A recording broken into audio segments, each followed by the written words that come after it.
नमो नमः. नवरात्र हा ऋतू परिवर्तनाचा काळ मानला जातो, ज्या दरम्यान नवीन शक्ती आणि उत्साह निर्माण होतो. शारदीय नवरात्र हा देवी दुर्गा मातेच्या सन्मानार्थ साजरा केला जाणारा एक वार्षिक हिंदू सण आहे.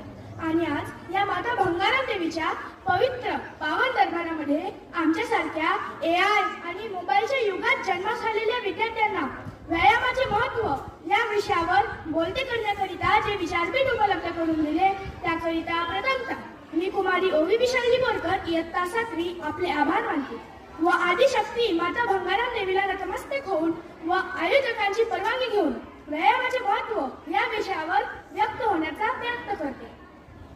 शारीरिक स्वास्थ्य वाढविणारी व आरोग्य टिकवणारी क्रिया म्हणजे व्यायाम.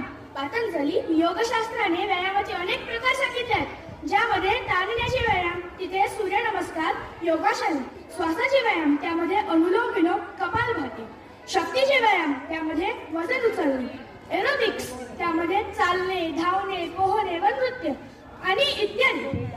व्यायामात लाभते स्वास्थ्यम दीर्घ आयुष्यम बलसुखम आरोग्यम परम भाग्यम स्वास्थ्यम सर्वात साधनम. व्यायामामुळे रोगप्रतिकार शक्ती, दीर्घायुष्य बल व सुखाची प्राप्ती होते. निरोगी होणे हे परम भाग्य आहे. निरोगी असल्यामुळे आपले सर्व काम सिद्ध होत असतात.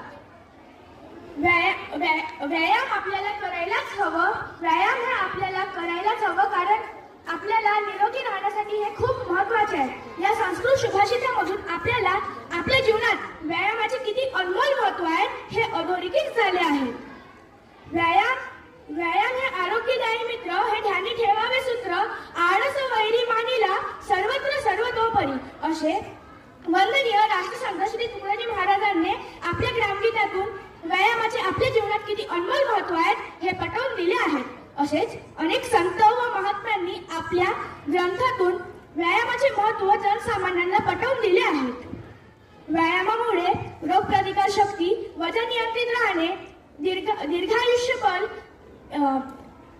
रोगप्रतिकार शक्ती, रक्तभिसरण क्रिया सुधारते. ज्याप्रमाणे मोबाईल सुरू असावा म्हणून आपण त्याला चार्जिंग करतो, गाडी चालत राहावी म्हणून आपण तिथे इंधन भरतो, त्याचप्रमाणे आपले जीवन चांगले चालावा म्हणून आपल्याला व्यायामाची नितांत गरज आहे. आपल्याला मानवी देह परम भाग्याने प्राप्त झाले आहे, परंतु वाईट सवयीने, आळसाने व व्यसनाने आपण त्याची धुळधाण करीत असतो.